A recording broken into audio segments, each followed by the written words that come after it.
Spoiler alert, the following podcast includes discussions on film that may potentially, intentionally or inadvertently, reveal plot twists, character traits, story details, up to and including endings that might otherwise be considered spoilers. Proceed at your own risk.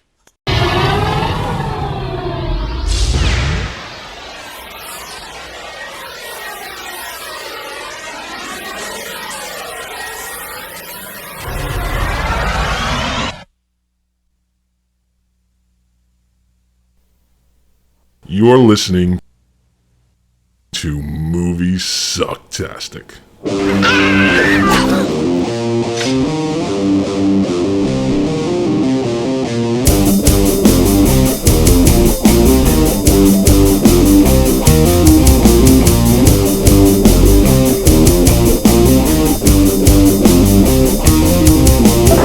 Satan, get thee behind me! These city women are goddamn crazy. Ow, that...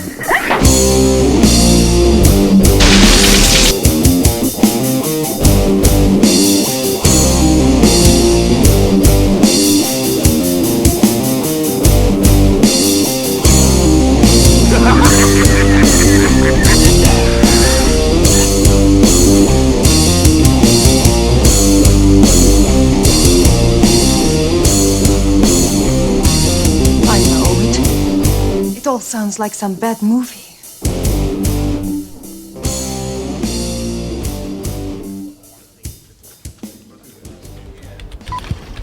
Yeah. Uh-huh.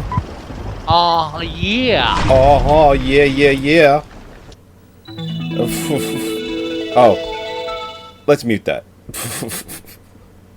That's the awful opening of BC Rock. Even the opening credits are horrible. Welcome, everybody. A week late to Moviesucktastic. That's Episode okay. 200 and something. 213. Lucky 13. Yes. The last night I will be in my 30s. Ha! Welcome to old age, bitch. Scott is a little, I guess the right word would be soused. This should make for a fun. No, I mean older than you. Yeah, that's what you meant. Oh, sure. So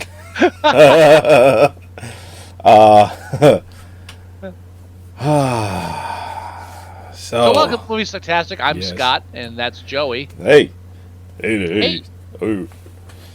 So And doing this begins the first official episode of Moviesucktastic.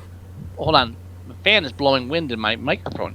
The first ever Moviesucktastic listener appreciation episode. yes, it is. It is. Yes, it a is. milestone. It's a mile. It sure is.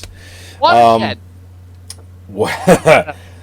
We're doing a double feature tonight because we did miss last week. We're not doing two separate episodes. We could have done that, but we're not. We're just compiling both movies into this one episode. Because they're not going to take that long. No. Let's put it this way. The runtime of both of these movies combined is about as long as one regular movie. Or half an Avatar. Or half an Avatar, yeah. The BC Rock is only about 78 minutes, 80 minutes or so, and Thanksgiving, is only an hour and 6. 68 minutes to the lay pope. Yeah.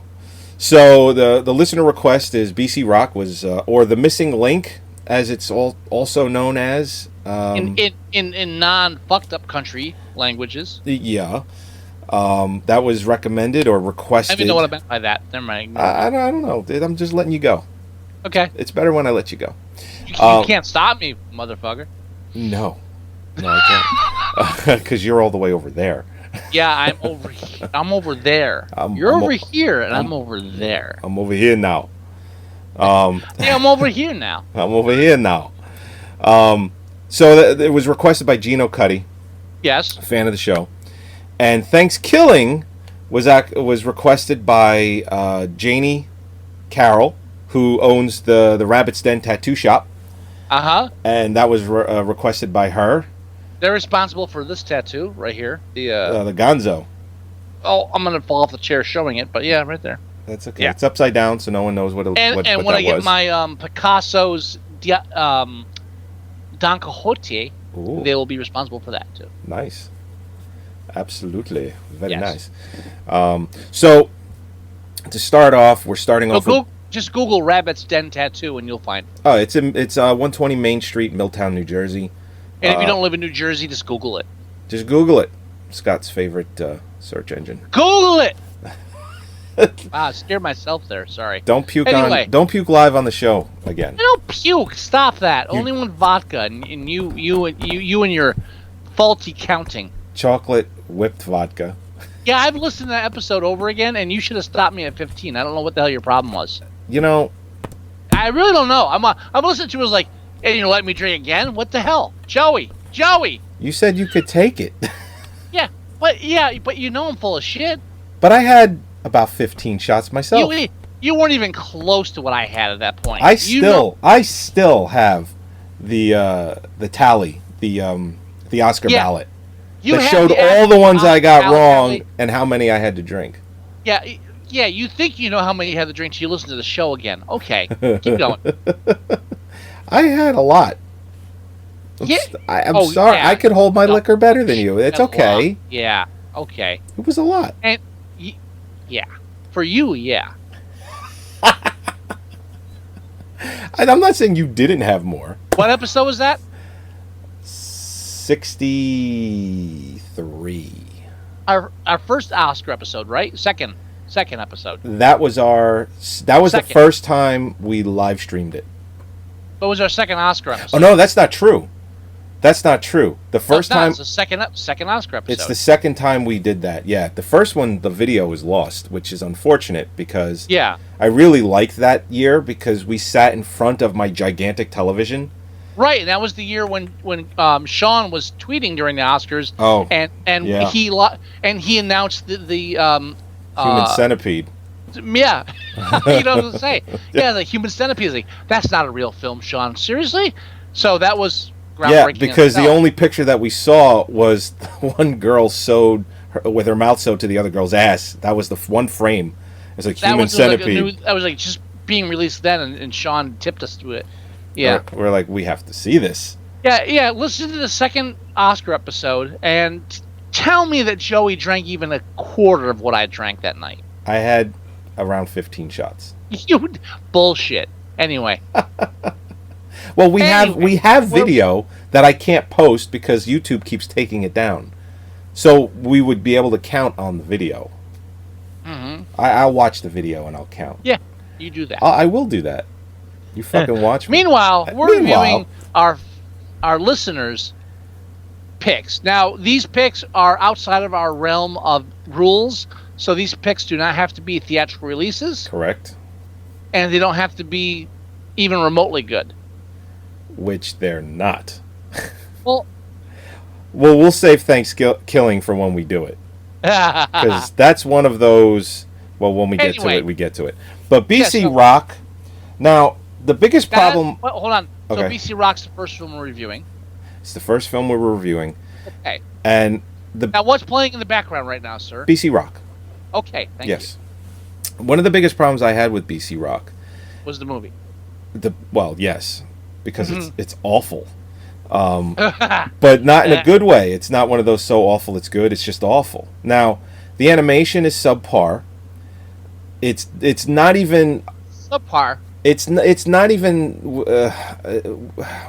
on the same level as films in the same period, like a Rock and Roll, or a Heavy Metal, or... Now, what year was Rock and Roll? Rock and Roll was 1981. So it's like 3 years earlier than this film. No, 1 year. BC Rock is 1980. Now, what year it is 1980. What year is Heavy Metal? Heavy Metal... You already asked me that. Oh, no. No. Rock and Roll is 1983. Heavy Metal is 1981. Okay. So BC Rock predates Heavy Metal by 1 year, which leads me to believe that it falls into the copy rule. Oh, okay. So this was rushed out before Heavy Metal. Which is, they're releasing an adult cartoon. We have to get one out, and we'll get it out first. And so we'll rush out BC Rock. That makes sense. I have no research that proves this, but it's a gut feeling I have. It makes total sense. It absolutely does. It really does. I mean, even because here's the thing. This is what really brings it home for me with that is that they put rock music in this film, and they called a lot of rock they music called has it to fill the lack of dialogue and plot and story. well, and they called it BC rock because they used rock music. There's another film that was coming out. Well, I mean, rock and roll was being created in the 1981-82 time frame. So it's not that it's trying to predate this. It is definitely, I think you're right, trying to rush out before heavy metal. That's why they called it BC rock. That's why they had a ton of rock music. The biggest problem I had with it was the English dialogue, because it had like 5 screenwriters. But the original film is French, right? The original film is French, and Okay. I would bet solid money that the French dialogue made a hell of a lot more sense. But that would require me to watch it again, and I'm not going to do that. Nor do I think I could even find a copy with French audio with English subtitles. I doubt that I could. It's possible. Maybe if I bought a bootleg off the internet, I could. Now, a brief history on adult-related cartoons. Yes. Adult cartoons, and stop me if I miss anything. All right. But adult cartoon can primarily, as far as like mainstream theatrical releases, you can probably thank Ralph Bakshi, one of the most overrated animators of all time. Yeah, absolutely. Now, Fritz the Cat came out in 1972, I believe. Fritz the Cat, yep, 72. Heavy Traffic, 73. Heavy Traffic. Coonskin, 75. Highly overrated. Yeah. American Wizard, Pop? 77. When was American Pop? American Pop? When American Pop come out? 80? Did he write that, or he just he just like did animation on it? Ooh, I'm not sure. I think it's called American Pop. American Pop. Well, is that the other name for Coonskin? No. So I know Coonskin. Coonskin is his own Coonskin thing. was released by as Bustin' Out and some other thing. Yeah, they had a couple different titles for that. You know, it was funny. Growing up as a kid, we used to go to a video store, and they used to have Get out. they used to have a Coonskin poster, and one of the taglines for that movie, and I remember it to this day, was "This film offends everyone." Yeah. So Well, the problem with Coonskin is that people regard it as racist because of the name, without ever actually watching the film, and the film's not really racist. right. But I mean, I think Bakshi got comfortable with the whole feedback he got from Fitz the Cat, which kind of lampooned the entire peace, love, college movement. Right. And then with Coonskin, he was kind of lampooning the whole race thing, and that's something you can't lampoon easily. So Although yeah, I've always loved the ending of Coonskin with, women are all the same. You turn them upside down, and they all look alike. and then Wizards. That. I was like, I remember that Sure. line. Wizards, 77. Wizard, yeah, Wizards and Fire and Ice are the two things that everybody always bring up. You and I, Fire and Ice is personally my favorite Bakshi film. Come on. We frequented comic stores in the late 80s, early 90s, and they would constantly go to the mom and pop video store and say, "Hey, do you have Fire and Ice or Wizards?" And they, yeah. So let's rent it and play at the video store. And I would watch it and oh, this is so fucking boring. I've always been partial to Fire and Ice. Maybe because I'm a Frazetta fan. I love Frazetta. Frazetta's good. His artwork is unreal. When he had a stroke, he couldn't use his right arm for artwork anymore. He had to learn to use his left hand to paint and art and all that stuff. And it's like getting two completely different artists. You had the Frazetta with the right hand, and then you had a very unique, similar but different style with the left hand Frazetta after his stroke. It's right hand and left hand are always like that. It feels like a different person. I know what you mean. Yeah. But no, it was Frazetta is awesome. But No, I've always been partial to Fire and Ice. no one's debating Frazetta. Okay, good. Let's just take Frazetta off the table. All right. Okay. But anyway, Fritz the Cat was really the only real adult cartoon thing, and that kind of started early 70s. So leading into the 80s, Heavy Metal and BC Rock were the first two films And post. American Pop came out in '81, same year as Heavy Metal. But at that point, the backseat cherry's already been popped. Oh yeah, Right. totally Yeah. saturated by Bakshi. Yeah, so we're into a new decade, and you've got BC Rock versus a good movie, Yeah. and in any situation where you're calling Heavy Metal a good movie, it's an unfair fight. It is one of my favorite After Dark Cinemax films of all time. All right, now why is it your favorite After Dark Cinemax film? Wow. Because for the longest time they were not allowed to release the film because of all the rights that were tied up with the music. Yeah, Cinemax somehow was the only place you could play the film. that's right. So you could up until like what, late 90s? Even 2000. Yeah, I you had could to have bootlegs of Heavy Metal in order to watch you it. could only see Heavy Metal if you had a Cinemax bootleg. That was it. Right. Because the music rights got so fucking tangled up. Oh, and, yeah. and this is pre internet where everybody, like, you know. Oh, sure. It's like nowadays, if, let's say there was a rights problem of any kind, and let's say Movie Channel, Showtime, HBO, Cinemax, any of the media outlets was playing an HD rip of it, because they do that all the time, there's an HD rip, cable rip right now for something you can't get anywhere, and it's in full HD, glorious, beautiful. Might even be before that, because the whole problem was, like, music rights were even stricter than movie rights. It's the same problem that the wildlife still has to this day. The film The Wildlife. Yeah. So like music rights were even stricter than movie rights, so the movie could still be available, but the music rights to that movie, well, that's not available, so we can't release the film. What the fuck? And what's interesting is I bought the soundtrack on cassette, and I found it at a Tower Records in the mid 90s, and it was a cassette manufactured in 1981, and they still had it.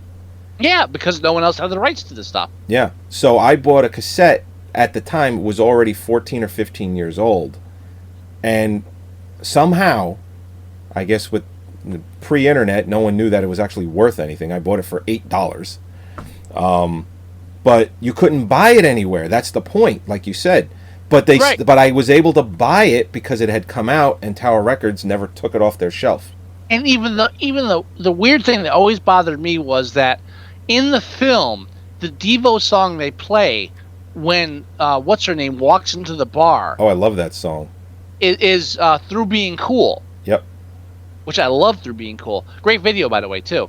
But on the soundtrack, they play Devo's rendition of Coal Mine, Working in a Coal Mine, which is in the end credits. Right. Yeah. So even there, it's like, well, we can't play that one song. We'll play the other song, which we threw in. Now, here's something interesting. We just spent 10 minutes maybe talking about... We've already reviewed Heavy Metal, by the way. Well, hang on. No, not even. We spent 10 minutes talking about music rights behind Heavy Metal. Which we did when we did the Heavy Metal review and when we did the Wildlife review. Right. So we spent 10 minutes talking about music rights to a film, and all of that was more interesting than the entire length of BC Rock. This is true. Now, painful. This is a painful movie, and a lot of it really has to do with the English dialogue for the movie. It really does, because you could tell that they just sat around trying to come up with dialogue that looked like it made sense to what was happening on the screen, because they're throwing in modern. I can't even remember them, but they're throwing in kids today, modern technology gags in there, and it's like, this is supposed to be prehistoric dinosaurs, humans living together, whatever. But it's just far-fetched. The dialogue is horrible, and it doesn't fit. That's why I was saying the French dialogue, I guarantee you, is much better. You stuck a cork up my ass. I'm gonna crisp you. Okay, that's wonderful. Now, I tried to find a French version of this film with English subtitles, hoping that the English subtitles would not be a transcript from the American version, but a translation of the French version, and I could not find it. No, I'm sure. I Now, said that earlier, which means- it's possible which means- we could maybe get a bootleg that has the French audio, but we're But not here's gonna my- we're not here's gonna my find it point. any other way. Here's my point. The French can't be bothered to keep this film documented. I can't find a French version of this film. It's originally in a foreign language, and that foreign language is like, we burned the prints. What's interesting, when I try to search for the original title of the film, the French title, it takes me to a French film festival of the same name. So they've disregarded the name of this film completely and named a film festival instead, or a music and film festival after it. You mentioned film festivals. Can I mention something very briefly? Yeah, go ahead. Holly and I are watching the newest episode of Preacher. Okay. Excellent fucking show. Yeah, we're caught up. We watched it last night. And there's a scene from the last episode where they're in the theater and like you hear like screaming and stuff, and Holly says, "What the hell are they watching?" And I said, "Probably a snuff film." And then like a minute later, they show him walking out, and next to him is a movie, as like a poster, and it says Snuff Film Festival. I was like, thank you. I know what I'm talking about. You know. I know snuff film when I hear it. Thank you. That's all I had to say. Nice. That is a very good show. By the way, that was a fucking excellent show. And from someone who read the comic book 20 years ago, better than a comic book. Yeah, they've got what they need to do. They got it down. Everything they needed to change, they changed, and everything they've changed for the better. And you know there's it's not going one to thing. get better. What? Wait till the Saint of Killers comes.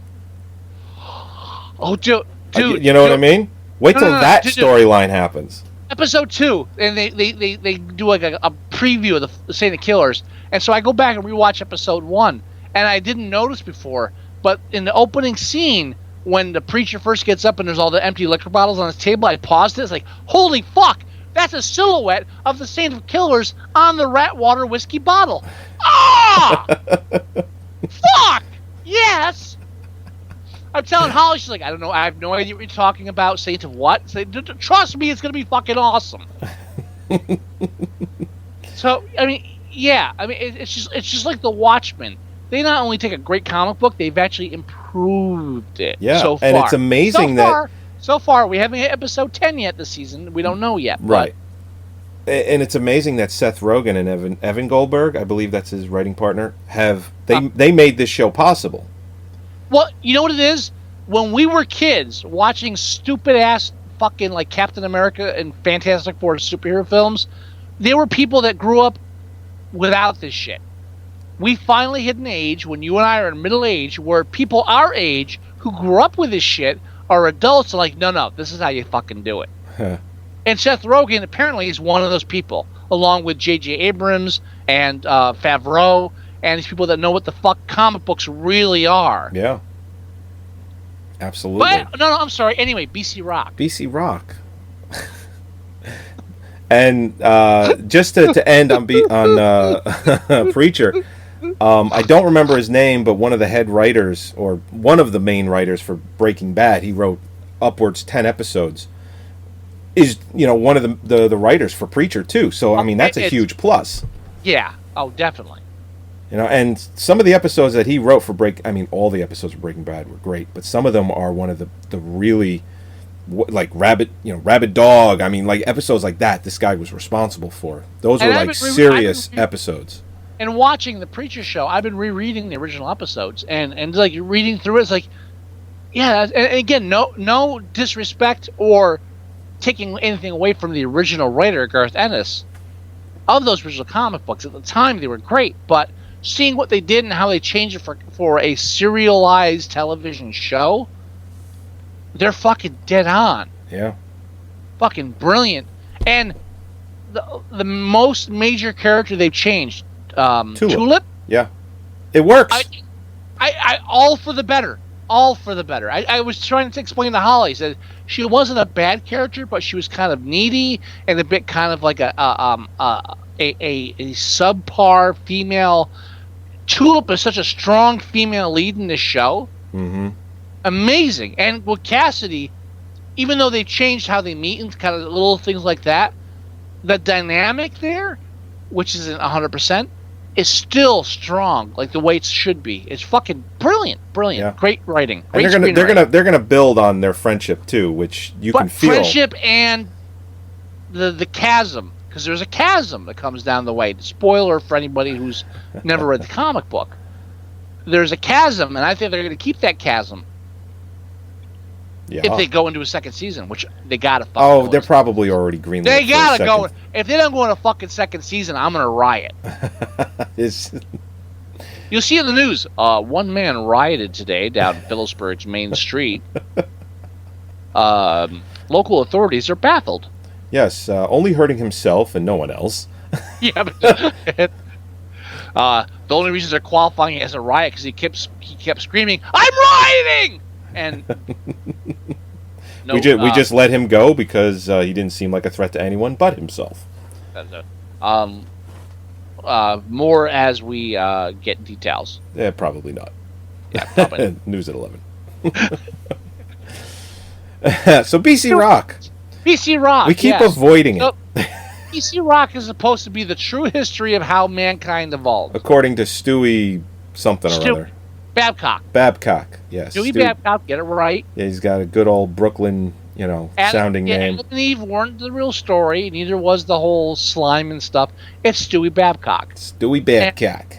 And this character leads us through the whole history of how mankind invented fire and the wheel and became civilized and then fell into its normal path of destruction and mayhem. Yeah, I mean, it was great. Sure. I just wrapped it up. You did. Want to move on? No, I'm sorry. we should. Well, as you mentioned, when you watch BC Rock, there are long stretches of, okay, we're gonna play some B-roll rock music now while we do a lot of visuals that someone probably wrote down and sent to the animation company we outsourced this shit to, and then it'll come back to the 15 minutes of storyline we have scripted. Right, and when the American screenwriters got all that, they said, nah, we're just going to throw a lot of rock music in there, and we're just kind of wing it. At least that's what it felt like. We're just going to wing this.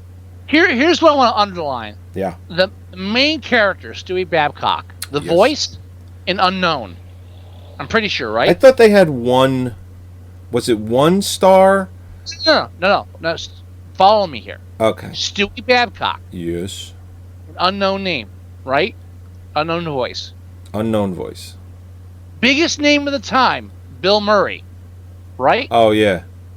He can't be bothered to do more than all right, I'll do the dragon for a day. Yeah, I'm going to crisp you. Yeah, I'll do the dragon for a day. That character comes back. I'll give you 2 hours of recording time. That's all they can afford. Everybody else is yeah, we never heard from them again. And Christopher Guest. Christopher Guest was the voice of No Lobes. Which there's actually two people. There's actually No Lobes again? I don't even remember. One of the stupid his dinosaur friend, I guess. Christopher Guest there's two people that voice No Lobes. Christopher Guest and somebody named Clark Warren. Guaranteed. Two different people. Christopher Guest started and said, "I'm done with this shit," and then they brought in this Clark Warren to finish.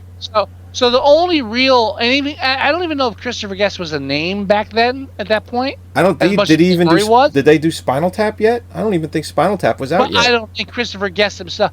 I mean, let's be fair. Christopher Guest, as great as he is, and I'm no disrespect to Christopher Guest. I don't think he's a big name, even in that time period, 1981, 1980, 1979, as Bill Murray, SNL member. Christopher Guest, what was he doing back in then? Well, he was just off of Lenny and Squiggy? Yeah, probably. I don't think he was a household name in any respect back then. No offense. Again, I love Christopher Guest. Bill Murray, on the other hand, I don't even after Spinal Tap, I don't think he was. I don't think he became a household name until he did Best in Show. Best in Show and Simpsons. That's it. Well, Simpsons, but Best in Show when he actually started his directorial, like really getting noticed for his directorial stuff. Yeah, I mean, there was that time where he was in. Don't forget the Showtime. Was it Showtime or HBO? Real Sex, not Real Sex. God damn it. Real Sex was HBO, but no, Dream On. That was also HBO.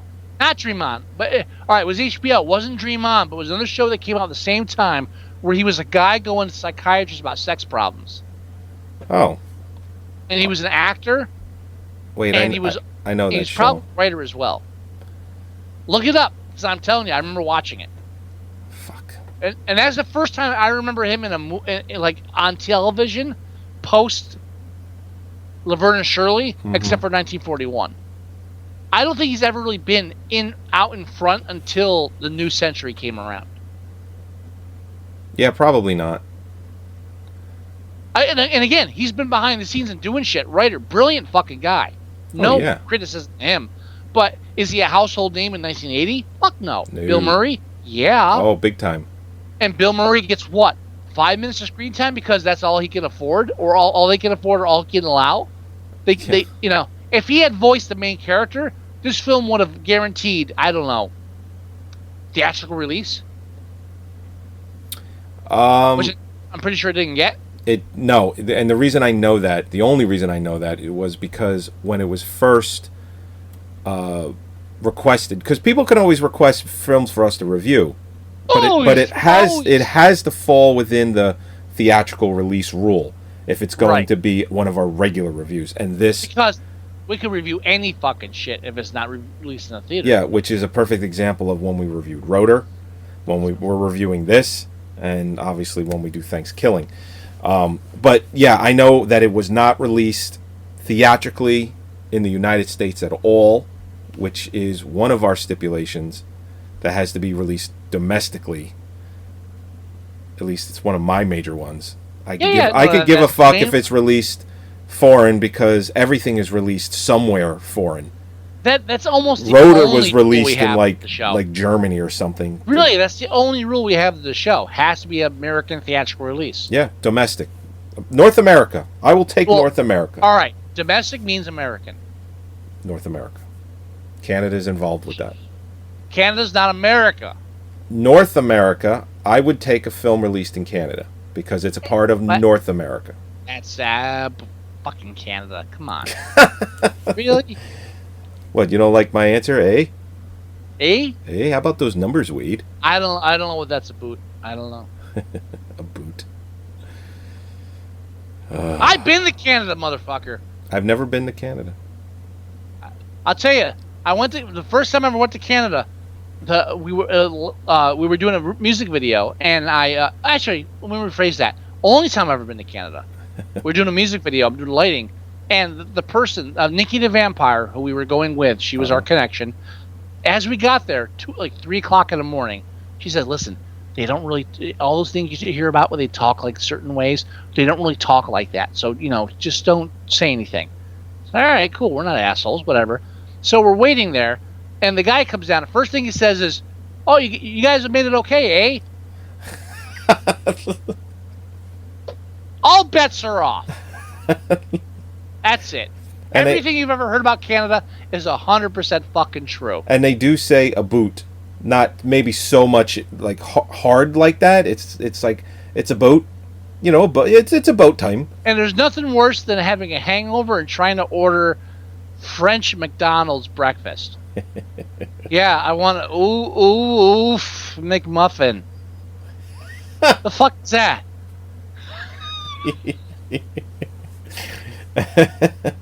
I told you about Will too, right? I don't think I'm with so. Will. Will's a person I know that was there with me, and we had to buy extension cords for the video shoot. Right. And we go into a I forget which part of it. Obviously it's the part of Canada that speaks French a lot. Quebec. And we go into a hardware store, and they don't speak English, and we're trying to say extension cord. So Will, and this is for the video viewers, starts pantomiming extension cord like this. And I'm like, Will, no, that's not how you extension cord. That's how you jerk off. No, stop. Yeah, you must have We're been about- in Montreal, Quebec.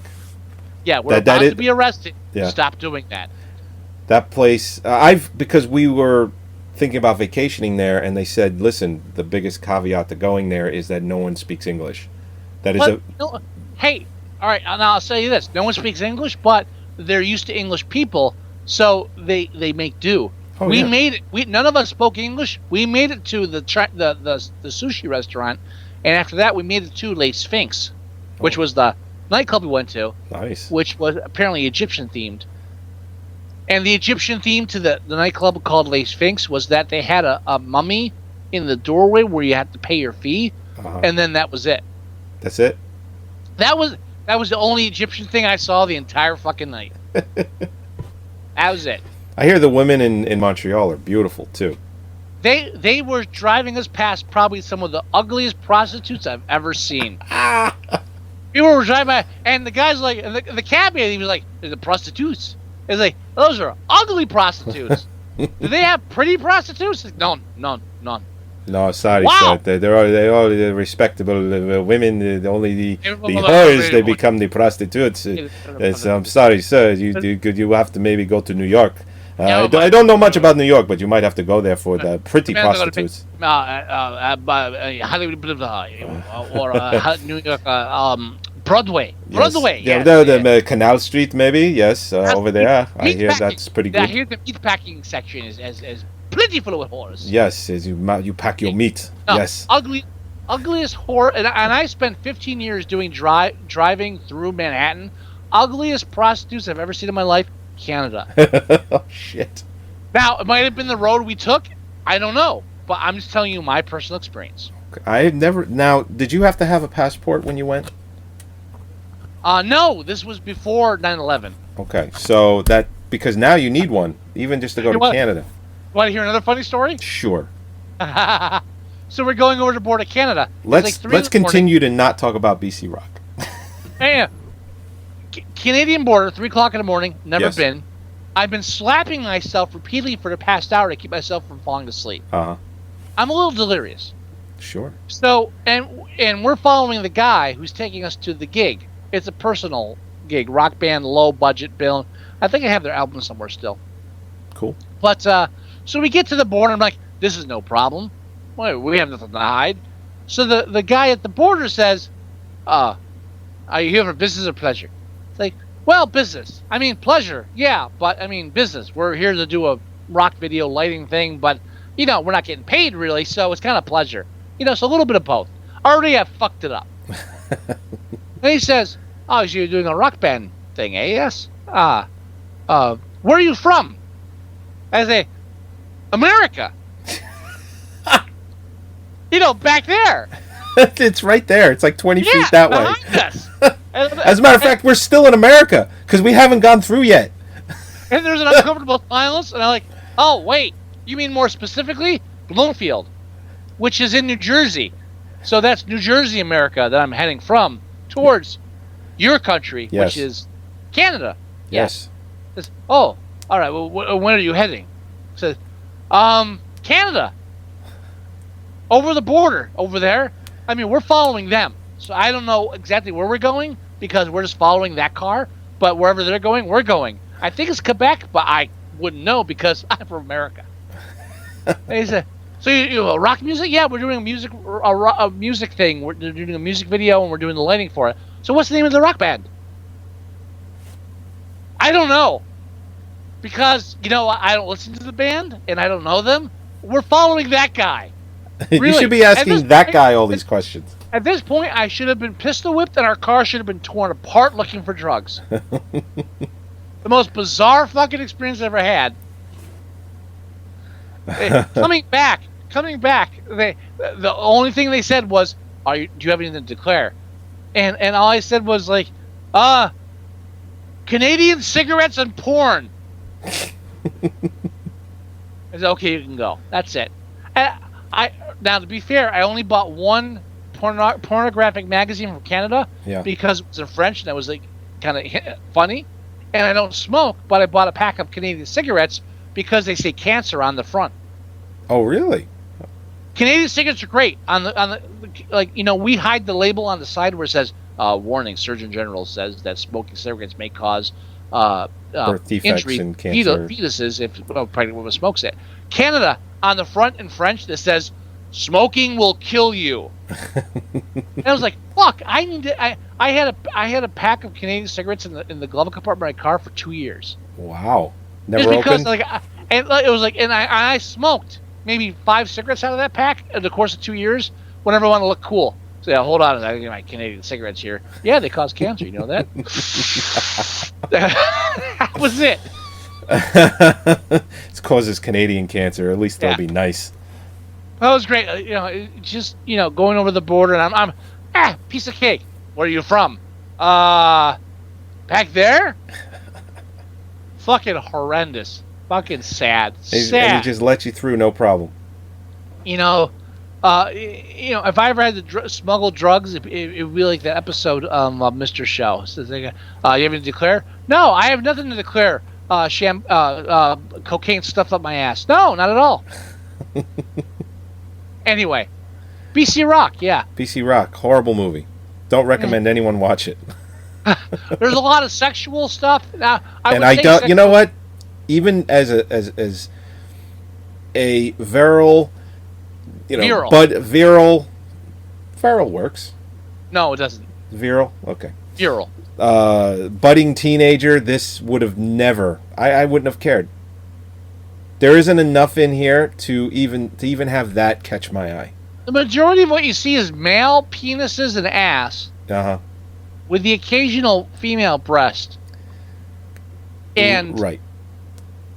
There's a lot of sophomoric humor. The vivid thing, I actually did see this. I actually did see snippets of this as a child. Oh, really? And watching this, honestly, the only parts that remained embedded in my memory are the parts where like people would die exploded. Like the dinosaur would throw a guy and he would hit the ground and explode and the ribs be sticking out. I'm like, he'd die. As a kid, I'm like, as a child, too young to understand sex and death. The death part I got. Yeah. The sex part was like, I don't understand this. I think my parents rented this once or twice because, again, 80s young adults. Hey, an adult cartoon. Ironically, I don't think my parents ever saw heavy metal. Really? I don't. To this day, maybe. From my memory, they never rented it. It doesn't mean anything because it was never released on video. My parents never rented anything like this. No animated stuff, nothing like this. My parents rented BC Rock. My parents rented Fritz the Cat for me because they thought it was a kids' film because they're. It is. Because they're, and I mentioned this on the show repeatedly, European raised and born. They didn't look at a film like that. They didn't read the back of the box. They just said, "Oh, it's a cartoon. It must be for kids." And outside of the European thing, again, Fritz the Cat was a new thing on the scene. That you didn't have adult-oriented cartoons back then. Right. My parents probably would have done the same thing if they had seen it. Although my parents were a bit younger than your parents, so they probably wouldn't have. Maybe not. My parents are a little more hip than yours. A little more. I remember watching the film and running into where my parents were having company over, telling them all of the dirty things that I was seeing on the screen, and my parents were just like, "Oh, he doesn't know what he's talking about. It's what is he watching? We don't know what he's watching. He's watching a cartoon." And then finally, when company left, they finally came into the other room and were like, "Oh." I see. Now, I think Fritz the Cat was I believe it was the first film to receive an X. Yes, it was. Now, but there's no. Or was that Last Tango in Paris? What year did that come out? Cartoon receive an X. That cartoon, yes. If it's film. But there's no actual sex in the film. Or Midnight Cowboy was the first film ever to receive an X. Film. Yeah. Right. Film. Right. And when it was later turned to an NC-17 because there's right. And one Best Picture, which was. When you watch that film now, you're like, how is this not PG-13? Really? What the fuck? That's right. You take out a couple of swears, it could be PG. It's insane. what they considered X back then. But Fritz the Cat, there's no sex in it. Fritz the Cat? No, not really. There's just some sexual situations, nudity. Stuff like that. Yeah, but that was like X because of the Mormon led fucking MPAA. Yeah, bullshit. I mean, you see a paw hand grab a vagina, but that's basically as graphic as it gets. You know what's weird too? Like I was taking a 16-year-old, my stepdaughter, to see a movie, and she's like, "Well, you have to buy the ticket for me." And I was going to anyway because I have that movie pass thing. Uh-huh. I was like, I really don't. Yeah, I was trying to explain to her, say, but it's R. Says, yeah, but that's not a legal definition. That's the MPA. It's a self-designed guidance system. There's no law saying that. You go to the library now, they'll rent it to you for free. Yeah. Oh, yeah. Yeah, the library system does not recognize the MPA system. They will give you an R-rated film if you're 12. They don't give a shit. Yeah, well, as long as your card allows you to... Actually, what it comes down to, because I work for a library system, what it comes down to is the card has to have the ability to rent media such as DVDs or Blu-rays. As long as the card has that ability, you can rent anything. Right. It's not a legal definition. So I was trying to explain to her that movie theater can sell you a ticket. They don't have to not sell you a ticket. It's their discretion. But legally, you are allowed to see an R-rated film. It's a self-imposed restriction by the Hollywood entertainment industry to prevent the government from stepping in and putting their own system in, because that would be far fucking worse. Yeah, the same thing goes for video games, because video games were never rated for a long time, but... they're rated, but they're self-imposed ratings. Right. The government was going to try and do it on their own, and the video game companies... fucking gore, cock bitch. Yeah. So, but here's the thing. All right, I don't even know what cock bitch means. I apologize. I don't know what it means either, but it was fun. I was going to say cocksucker, but I realized it was a female, and I went bitch, and it ruined it. Well, here's the thing with the video game ratings. They've actually produced better games. Because the video game companies they've went out and said, okay, we'll make our game MA-17. Fuck it. Yeah. Whereas before the ratings, they always had to kind of, walk this line of, well, we can't really do too much because then we might get a bad name for the game and no one will really buy it. And then the government steps in and says, listen, your games are causing violence and people to be crazy. And they said, well, statistically, that's not proven and it's actually untrue. Video games actually calm people down. And they said, no, we're pretty sure that video games are bad. So we got to put ratings on them. So the video game company said, okay, here's a rating system, much like the MPAA, all the way from E for everyone to MA-18. I think there's an MA-21, which is pornographic, but no one's ever used it. 40-something, so I don't even know what the ratings are anymore. It goes from E, I believe, to MA-21, or MA-18, which is the harshest, which basically means you could put anything like it could be pornographic. So now, most games that come out are MA-17, and they're awesome. Ironically, it's the opposite of the film industry, which is now, all right, if we're going to make any money, make it NC-17. No. Hold on. PG-13. Strike that, reverse it. Make it PG-13. Right. It's got to be PG-13 or we're not going to make our money. We don't want kids to miss out on this because that's a demographic we need. Right. And, it's like it's this middle ground of film ratings that it's like, okay, we're walking this line of a hard... The new term is hard PG-13. Okay? Like, really? say, a Batman versus Superman, Batman v Superman, that's considered to be a hard PG-13. All right. And what are the two films that inspired the PG-13 rating? Tell me, Joey. Gremlins and Indiana Jones and the Temple of Doom. And how many of those did you see in a theater as a child, Joey? Both. Same here. Welcome to the fuck generation. We are the generation that grew up with cable in the first generation that grew up with 24-hour cable movies in our homes. That's right. And the first ones to tell the studios, you know what? That might be too harsh for an 11-year-old kid. I remember looking at the back of the box of Indiana Jones and the Temple of Doom, where it had the PG rating. It said some scenes may be too intense for younger viewers. Because you know what? People's hearts are being ripped out of their chests, and they're eating monkey brains at the dinner table. All I remember is my mother freaking out at the insect scene. Oh, yeah. But then later, we're watching a human heart being ripped out, and not once did she say, like, honey, you shouldn't watch this. No, that was all good. Hum num chavai, hum num chavai. Now, what year was that? 84. Both movies came out in 84. 84? So I was how old? Ooh, 12? 11. 11. Oh, 11, yes. Or to 73. I was 11, possibly 10, depending on what time of the year. I was 8. 11. I was 8 years old. I was 10 or 11 years old in the theater, and my mother at no point said, human heartbeat torn out of the chest, we should leave. She's like, no, we're good. But what's the insect? That's creepy. Yeah, the end scene in Gremlins is just, I think that's what really did it. Because Gremlins came out around Christmas time. Temple of Doom, I believe, came out. It was a summer movie. And then Gremlins was a Christmas. It was a holiday film. Gremlins is Christmas. So that counts as 72 or 73 Christmas? That would be an 84 Christmas. 83 or 84? 84 Christmas? It's 84 Christmas. We were moving into 1985. All right, so I was definitely 11 then. I believe it came out November 84. All right, I was 11, just turned 12. My brother, who was probably just turned 10 behind me, watching Gremlins when the black professor, a teacher, gets stabbed. Yeah.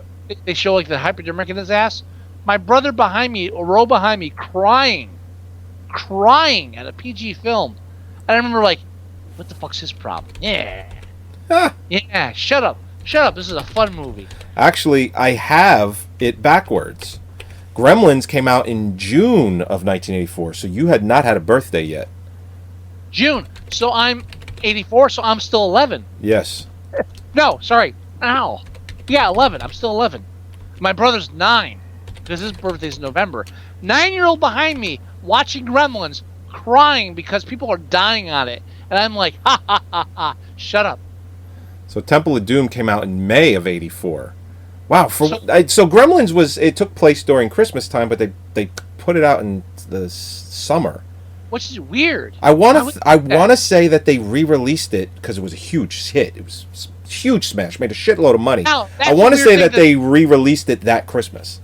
Now that's interesting that you say that, because people listening to this podcast who are under the age of us might not realize that up until a certain time period before home video, they would re-release films. Oh yeah. Because movies would play upwards 3 years in a theater. Yeah, I mean E.T., Star Wars, Alien, the first one. They re-release these films because apart from public television, there was nowhere else. There was no cable really up until the early 80s. You didn't see these films again on video. There was no like moratorium, and then now they're going to stream it to pay per view. It was either a theater or NBC. And now, like clockwork, if it comes out today, it's on Blu-ray and DVD in 3 months. Right. To the day almost. So they actually re-released films. You would see E.T., and then 3 months later, we're showing E.T. again. Everybody missed it the first time because the lines, come on down and see it. I mean, that was a thing. Yeah. Yeah. Like, for instance, Batman v Superman came out in March. It is coming out digitally. The R-rated cut of the film is coming out digitally this month. And what was it rated in the theaters? PG-13. And there's an R version? There's an R version, yeah. See that? Yeah, and then that's coming out digitally this month, and then next month, disc form, Blu-ray and DVD. Oh, yeah. So 3 to 4 months now, like clockwork. Because, and I guarantee you, after the success of Deadpool, we're going to see more R-rated superhero cartoons. I hope so. I really do. They re-released Ghostbusters in '84, and I remember they re-released it later on that year or the following summer again, which is what they did with Gremlins. They re-released it the following summer. Because that was around the time when video stores were first still coming out. Video stores were out for a couple of years, but that's when they really started to get big. Because I can tell you, the first 2 films I ever rented on my family, we bought a VCR player. We didn't have like I know people like, oh yeah, I had connections and we had the first VCR player and we had like Star Wars stuff. Yeah, whatever. We had no connection whatsoever. Our first VCR with the top that you would push down. Yep. Yeah, that crazy shit. Yeah. Yep. Which is prominently shown in the film The Thing. Remember that? Right. Yeah. Yeah. Yeah. First 2 films we ever rented, ever. Period. Christening the VCR. The first 2 movies ever rented. Gremlins, right? No. No, it wasn't Shut Gremlins? Okay. The Never-Ending Story Okay. and Teachers, Ooh, Teachers. which came out in '84. That's Teachers. Hold on. That's Randy Quaid? Yes. No. Yes. No. Randy Quaid. Nick Nolte. Where's the movie with Randy Quaid that had a similar title? Shit. I thought he was in Teachers. Teachers. Randy Quaid. I don't think so. Crispin Glover was in it. Ralph Macchio, I think, was in it. I could be wrong. But Nick Nolte was the main teacher. And what's his name? The guy that played Bert in Soap. He was in Teachers as well. I remember. Yeah. And that film came out in 1984, which means the video had to come out in 85. So our first DVD player, our first VHS player was in 85. 85. Yeah, you know what? My parents were early adopters. We had a VCR in 81 or 82. Really? Yeah, my parents were you very rich bastards. Yeah, right. But my father, I guess, did make enough money to own a VCR in the early 80s. I think they paid $600 for it. Yeah, we didn't do that. No, you were smart. Or anyway. Now, I'm trying to find the name of that movie that I thought Randy Quaid was in. Parents. That's like late 80s, man. That's like 80, early 90s almost. It's 89. Yeah, no, that's way further down. Yeah, that's Parents, high school Teachers. time. Sorry, I mixed them up. No. Yeah, wasn't that the one where his parents are cannibals, right? Like the cover of the box is like there's a meat grinder. Yeah, they play that song.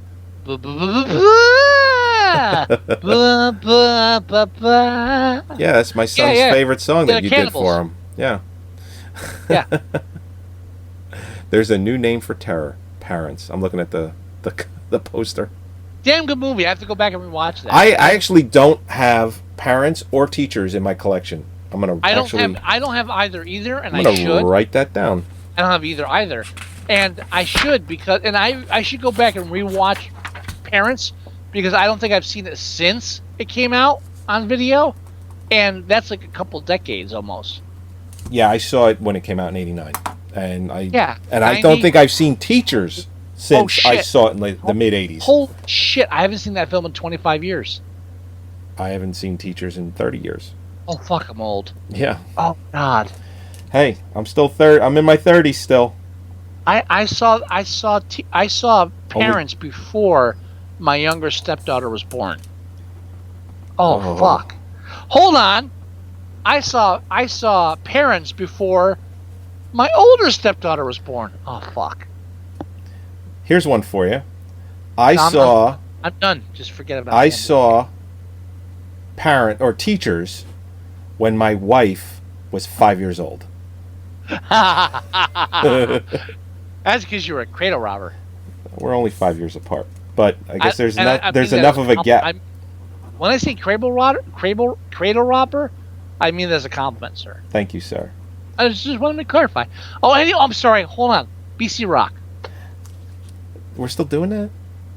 Colossal piece of shit. You know what it is too. I mean, it's obvious they rushed it out to try to compete with heavy metal. Yeah. There's really no storyline except for, hey, I'm a caveman. I evolved. I discovered the wheel on fire, and then mankind became evil.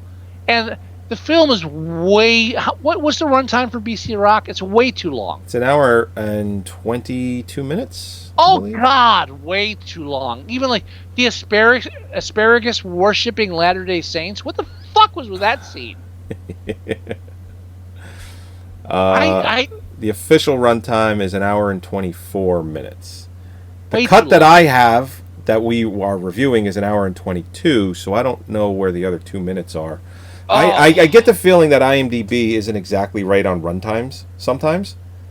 If there's 2 minutes missing from our cut, I don't want to know what they are. I don't care. I don't. I'm not Hopefully- keeping this in my collection. I'm deleting My guess is it has to do with music rights. it. They couldn't get a 2-minute song in there. Because I can't think of anything. I smell something good. Yeah, it was probably a song, probably your roommate. It's good. Yeah, I have a roommate now. Yeah. And a blind dog. How's the dog? I bet the dog's cute though. Dog's fine. He's a blind 10-year-old basset hound. Ah, He's adorable. adorable. I'm betting that it's maybe a song by Blondie or Cheap Trick or whatever band they. Or that whole anal rape scene. No, never mind. Ooh. No, I'm sorry. I'm sorry. I'm thinking of Straw Dogs. Never mind. Ignore me. Yeah, don't do that. Why would you bring up a film like Straw Dogs and put it in the same sentence as BC Rock? I don't know. So what's the other film we're reviewing besides A Now, I feel classic bad- versus a classic Oh, blunder. now, hold on. Before we go on to anything else, I feel bad that we haven't talked too much about BC Rock because it was a requested movie. Uh-huh. But honestly, it was really there's not much to talk about because the whole film was basically rock video over outsourced single. You know what it is too? When you take the time to do single cell animation in the 80s, you expect at least like Ralph Bakshi dedication where he's trying to do something, even Sure. though he didn't because Ralph Bakshi's an overrated Disney hack. invented rotoscoping all the way back in the 30s. Yeah, think great. that He invented a cheaper way to do animation. Yeah, fucking God bless him. Fuck Bakshi. Yeah, you ever seen? Remember? Have you ever seen the sequel to the Lord of the Rings animation? What's it called? the sequel. Oh, Lord of the Rings. Lord Yeah. of the Rings. That's what he did, which is a combination of the Fellowship of the Ring and the Two Towers. Right. and he they ran out of combined money. both of the books right, he combined both of the books Matter into of fact, one movie. To correct myself then- very quickly, I believe the Fleischer brothers invented rotoscoping. It wasn't Okay. Disney. Disney kind of ripped them off. But anyway, go ahead. And Bakshi just made it look stupid. Yeah, I Yeah. agree with Yeah. that. You know, I'm sorry. I having like spent my entire like teenage formative years at a comic book store and all of this Bakshi praise, really, Bakshi is an overrated fuck. He is. And I'm gonna underline it with this. You can look up the actual interview because I don't remember it and I don't have it quoted or listed in front of me. But they were talking about Peter Jackson attempting to do Lord of the Rings. The new Lord of the Rings. That's right. I remember Right. this. And this is before it came out. And they're interviewing Bakshi, and he's like, well, I don't know if he could ever achieve what I did, but I hope he comes close. And I remember reading that, being a Peter Jackson fan, I was like, fuck you. Really? The Hobbit was the height of your fucking career? Congratulations, ass face, because the height of your career amounts to fucking 2 p.m. on NBC, dick. Yes, it did. And Peter Jackson, for all the shit I give him for everything post Lord of the Rings, Lord of the Rings he took and fucking nailed it. He certainly did. Still, And at a fraction of the fucking cost that it would have cost. and he created. He didn't create the genre, but he brought that genre back to life, and now we can't get rid of it. Yeah, and that's why he can go fuck himself, because he created the whole... Well, that's not really his fault. He really just had a passion for the Tolkien novels. Yeah. And it just... Hollywood is really who we should be saying fuck you to. Well, he pretty okay. much, the whole epic mode, you can't find a movie that's less than 2.5 hours these days. Right, very but then rare. he went and did King Kong in epic mode, Oh, and that yeah. was the film he supposedly idolized, and that's where I lost any respect for Peter Jackson post Lord of the Rings. I thought at the time that King Kong was going to be a bigger movie than it was domestically. You mean better? I thought it was just going to demolish all kinds of records. Well, you thought it'd be better. Of course. Not the piece of shit it was. Yes, of course. Like, yeah, exactly. Right. But Especially after the Lord of the Rings. I was calling like it was gonna opening weekend record. It was going to be best 10-day tally.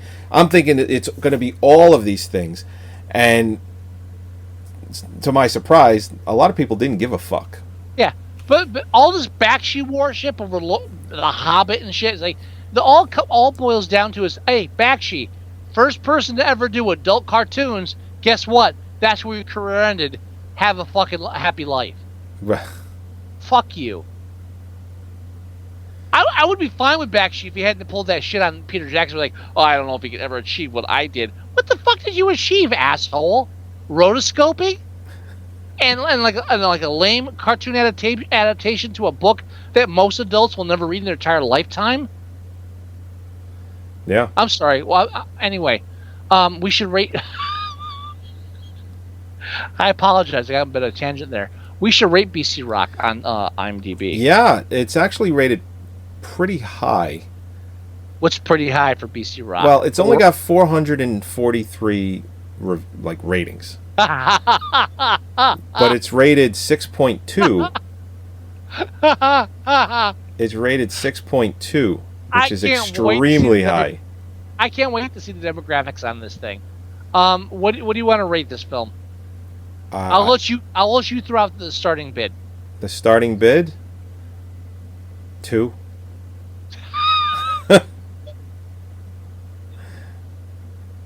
I'll say 3, 4 because they actually got Bill Murray.